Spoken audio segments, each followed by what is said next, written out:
First, let's talk about just RFA versus surgery. How do you help a patient choose between those two options? Sure. I think it's very patient dependent. And I mentioned briefly about, telling patients that there are typically at least 2 to 3 choices. So when a patient comes in, say, for example, they have a 4-centimeter solid nodule that they feel, they can see it, they can feel it when they swallow, or they have some compression symptoms from that.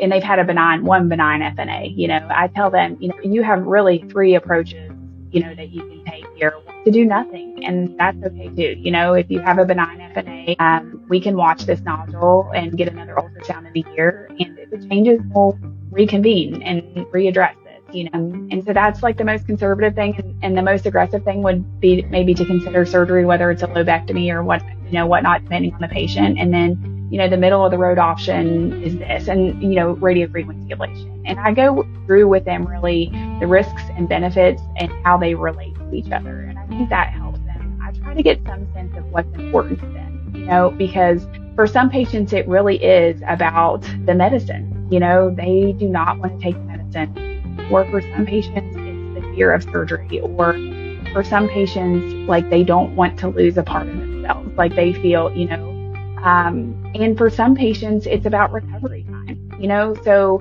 there are really different reasons that people will choose one path versus the other. Whereas some patients who choose surgery choose that because they don't like the thought of having this nodule that could, harbor something, or that they have to continue to follow. And so I think with patients, it really just depends on what's important to them, what their life circumstances are like, and just helping to guide them by providing them the choice. And usually I can tell, when I'm talking to someone, what they want. Or a lot of times we send patients home to think, I'll tell them, like, you don't have to decide anything, like go home and think. I have a nurse, Jen, who you've spoken with before, and she does a lot of phone calls. So she follows up with patients and answers additional questions for them to help them make a choice, So that's typically how we do it.